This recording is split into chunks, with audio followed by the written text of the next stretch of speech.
Welcome to Rapid Fire Wednesdays, Q&A for corporate immigration professionals. I'm Kimberley Robidoux, a partner in our San Diego office, and I'm joined as always by Miki Matrician, co-managing partner of our Boston office. How are you doing this week, Miki? I'm well. How are you, Kim? Good. You recovering from the New England conference? I heard that went really, really well. Yes, it went fantastically well. Thank you. Awesome. Good to hear. So this week, we are discussing two developments that were announced within the last several days. Two of these may impact your foreign national workforce and your compliance planning. So first, we have the guidance from U.S. Department of Labor about the labor certification applications filed during the shutdown. And second, we have a new rule from the Department of State that applies expanded health review in visa applications.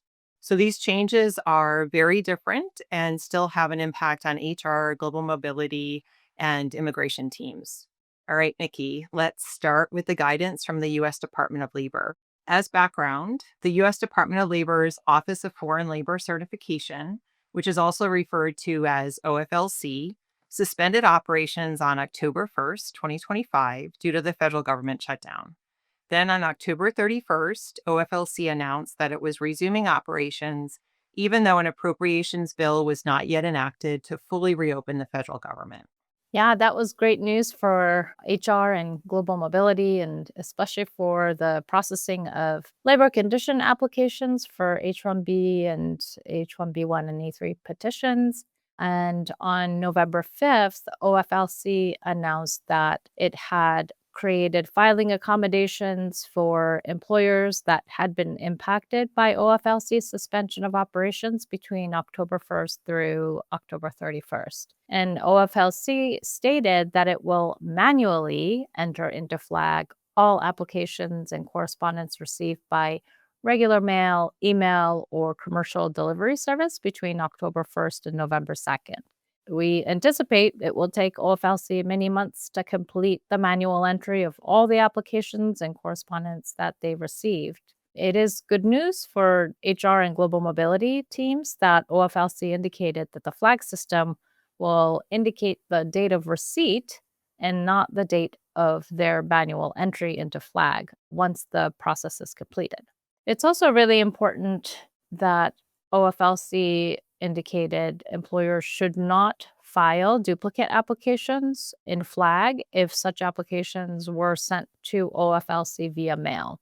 And this means that if an employer files a duplicate PERM application in flag after already having sent it by mail, it may result in a denial of the application because only one application can be pending for a foreign worker for the same job opportunity at any given time.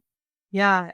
So then we know that the Immigration Lawyers Association asked OFLC if it would be possible for employers to withdraw applications or correspondence sent to their office between October 1st and November 2nd. And unfortunately, there was no response. So, from the lack of response and failure to address this question in the announcements that OFLC put forth, the assumption is that OFLC will not process withdrawal requests for applications and correspondence sent to their office by regular mail, email, or commercial delivery service between October 1st and November 2nd.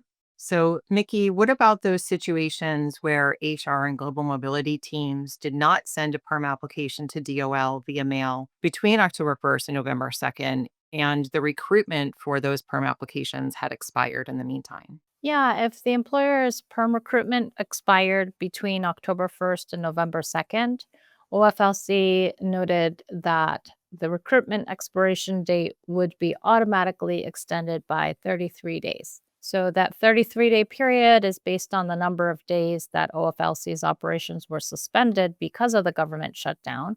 And so it is important for HR and global mobility teams to know that if the perm recruitment expired, for instance, on October 15th, the expiration date for the recruitment would automatically be extended to November 17th. And to be extra diligent, we would recommend that employers note in a free text field on the form itself for Form 9089 that the PERM recruitment expiration date was automatically extended based on the November 5th OFLC filing accommodations announcement. And OFLC also addressed the automatic extension of response and appeal deadlines. Specifically, it's important to understand that if an employer had a deadline to file a response to a request for information, a notice of acceptance, a notice of deficiency, or an audit notice, or to file a request for reconsideration of a denial or appeal between October 1st and November 2nd, OFLC has indicated that it will be automatically extending the deadline by 33 days on those fronts as well. And to put this into perspective, if an employer wanted to file a request for reconsideration for a September 15th denial of a PERM application, let's say, for example, the employer would normally have until October 15th to file that type of request. So now, with the extra 33-day accommodation, the deadline would automatically be extended to November 17th based on that hypothetical. OFLC noted too that if an employer needs additional time to file the response, the employer can request an extension of the deadline either through flag or by emailing the appropriate OFLC help desk.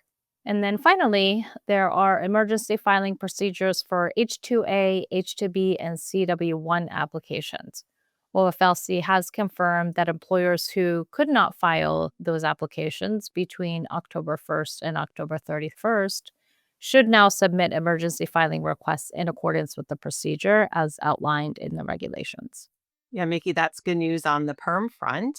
And so, with that, let's turn to the visa applications. So, there have been reports by media outlets of an internal State Department cable. And based on those reports, it's understood that the consular officers are to now more broadly consider a visa applicant's health condition when determining whether that visa applicant is likely to become a public charge of the United States and therefore deemed ineligible for a visa. So, Mickey, before discussing this change in policy, can you provide some basic background on why this is relevant with respect to the public charge issue? Yeah. The term public charge refers to a statutory ground of inadmissibility under U.S. immigration laws, and it applies to all visa applicants, both non immigrant and immigrant, as well as applicants for adjustment of status from within the U.S., and in limited circumstances to certain non immigrants seeking an extension or change of status as well. So, although the Immigration and Nationality Act does not explicitly define public charge, it requires a totality of the circumstances assessment to determine whether an applicant is likely to become primarily dependent on the U.S. government for financial support. And in making that determination, U.S. officials evaluate a number of factors, including health, age, financial resources, education, and skills. If the government concludes that the applicant is likely to become a public charge, the visa or immigration benefit would be denied. And immigrant visa applicants, which are basically applicants for green cards, are generally subject to a more rigorous public charge assessment than non immigrant visa applicants. Historically, this type of review focused primarily on communicable diseases, vaccination history, and any use of substance use or abuse. Thanks for the background, Mickey. And based on that, what is the new guidance from the State Department? The U.S. Department of State has issued new guidance expanding the scope of health related factors considered in public charge determinations during visa adjudications. And so, under this updated review process, consular officers may now evaluate a wider range of medical conditions such as diabetes, asthma, high blood pressure, cardiovascular disease, sleep apnea, cancer, respiratory, neurological, metabolic disorders, mental health conditions, and obesity as potential negative factors in assessing whether an applicant is likely to become a public charge. And according to that internal cable, if a consular officer determines that an applicant may not have sufficient financial resources to cover the expected costs of ongoing medical care throughout their lifetime without relying on government funded cash assistance or long term institutional care, the consular officer may deny the visa application on public charge grounds. The cable also apparently directs consular officers to consider the health conditions of a visa applicant's family members, even if they are not the visa applicants themselves, in making a public charge finding about the visa applicant. So, HR and global mobility teams should be aware of this expanded interpretation as it could affect visa applicants with chronic or ongoing medical conditions. And additional documentation demonstrating adequate financial support, health insurance coverage, or employer provided benefits may help mitigate potential concerns during the consular review process. And this would likely impact applicants for immigrant visas, green card applicants, as opposed to non immigrant temporary visas. Right. And that's an exhaustive list of conditions that you mentioned, Mickey. So, under the State Department cable, immigrant visa applicants with certain health conditions that you identified may be required by U.S. consular officers to submit more detailed information about their financial resources and how they will pay for medical care. And then applicants may also be asked to demonstrate that they have adequate means to cover treatment costs without relying on government funded assistance.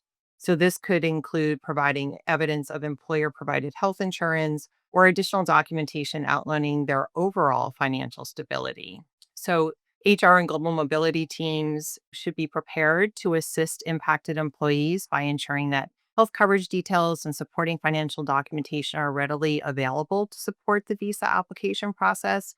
And this is particularly for applicants with ongoing or, as you mentioned, Mickey, chronic medical conditions. And before we go, I'll provide an update on temporary protected status. So on November 7th, TPS for Venezuelans under the 2021 TPS designation lost their TPS designation, including their work authorization. So that was a significant hit for Venezuela TPS. And then we also have an update on TPS for South Sudan, which was scheduled to end on November 3rd, but Department of Homeland Security posted a Federal Register notice on November 6th that extended TPS designation and work authorization to South Sudan for 60 days. And this means that their TPS designation will end on January 5th of 2026. So HR and global mobility teams should review their workforce that rely on TPS in order to timely complete reverification of work authorization and also determine if there are any potential impacts on business operations. And with that, I guess it wraps up this week's Rapid Fire Wednesday. We'll continue monitoring legislative, regulatory, and court developments, as well as new agency guidance, and we'll bring you updates as they are released by the government. So, as always, for the latest updates to the immigration landscape, follow WR Migration on LinkedIn, as well as Mickey and my personal profiles for breaking updates and insights. We also transcribe each Rapid Fire Wednesday episode and share it through our weekly newsletter, which you can subscribe to via the link in the video description. So thanks for joining us, and we'll see you next time. Great seeing you today, Mickey, and have a wonderful week. Great to see you too, Kim.